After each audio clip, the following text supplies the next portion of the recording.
Thiruvananthapuram Venjaramoodu dating app വഴി യുവാവിനെ കബളിപ്പിച്ചതായി പരാതി. സ്വർണ്ണാഭരണങ്ങളുമായി മുങ്ങിയ 4 പ്രതികളെ പോലീസ് അറസ്റ്റ് ചെയ്തു. ഡേറ്റിംഗ് ആപ്പിൽ പരിചയം സ്ഥാപിച്ച ശേഷം പ്രതികൾ കാറിലെത്തി യുവാവിനെ കൂട്ടിക്കൊണ്ടുപോയി മർദ്ദിക്കുകയായിരുന്നു. വെഞ്ഞാറമൂട് സ്വദേശിയാണ് ആക്രമണത്തിനിരയായത്. മർദ്ദനത്തിന് ശേഷം യുവാവിനെ പാങ്ങോട് സുമതി വളവിൽ ഉപേക്ഷിച്ചു എന്നാണ് കേസ്.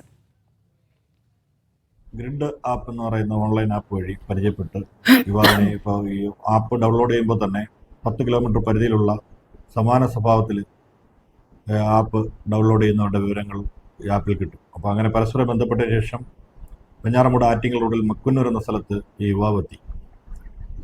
യുവാവിനെ എത്തിയപ്പോൾ കാറിൽ പ്രതീക്ഷിച്ചിരുന്ന 1-2 പ്രതികൾ ഈ യുവാവിനെ കാറിനകത്തേക്ക് കയറ്റുകയും സ്വവർഗരതി ചെയ്യുന്നതിനായി പ്രേരിപ്പിക്കുകയും ചെയ്യുകയായിരുന്നു.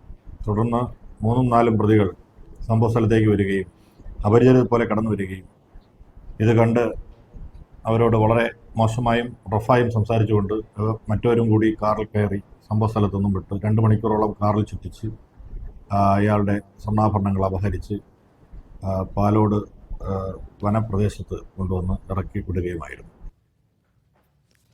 സഫാൻ വി പി വിവരങ്ങൾ നൽകും. സഫാൻ, ഈ ഡേറ്റിംഗ് ആപ്പ് വഴിയൊക്കെയുള്ള തട്ടിപ്പ് നമ്മൾ സ്ഥിരമായി കാണാറൊക്കെ ഉള്ളതാണ്. ഇത് ഏത് രീതിയിലായിരുന്നു ഈ തട്ടിപ്പ്?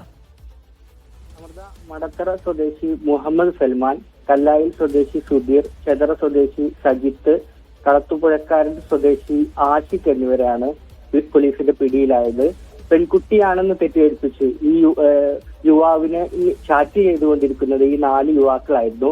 ഇവർ യുവാവിനെ കാറിൽ കടത്തിക്കൊണ്ടുപോയി സ്വർണ്ണാഭരണങ്ങൾ തട്ടിയ ശേഷം തിരുവനന്തപുരത്തെ സുമതി വളവിൽ ഉപേക്ഷിച്ച് മുങ്ങുകയായിരുന്നു. ഈ പ്രതികളെയാണ് വ്യത്യസ്ത സ്ഥലങ്ങളിൽ നിന്ന് ഇപ്പോൾ പോലീസ് അറസ്റ്റ് ചെയ്തിരിക്കുന്നത്.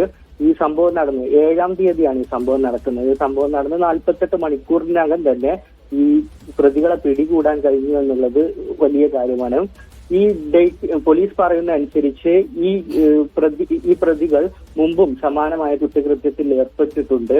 ഡേറ്റിംഗ് ആപ്പ് വഴി ആയതുകൊണ്ട് തന്നെ ഈ മൊബൈൽ നമ്പർ ട്രേസ് ചെയ്യാൻ വലിയ ബുദ്ധിമുട്ടാണ്. പിന്നെ ഇത്തരത്തിൽ ഇരയാക്കപ്പെടുന്നവർക്ക് മാനഹാനി ഭയന്ന് പരാതി പറയാനും വരാറില്ല. ഇത് മുതലെടുത്താണ് ഈ 4 അംഗ സംഘം ഇത്തരത്തിൽ തട്ടിപ്പ് നടത്തുന്നതാണെന്നാണ് പോലീസ് പറയുന്നത്. ഏതായാലും ഇതിന്റെ മുൻ കേസുകളൊക്കെ പരിശോധിച്ച് പ്രതികൾക്കെതിരെ കൂടുതൽ നടപടി കടുപ്പിക്കാൻ തന്നെയാണ് പോലീസിന്റെയും തീരുമാനം. അമൃത. ശരി, സഫാൻ വി പി ആണ് വിവരങ്ങൾ നൽകിയത്.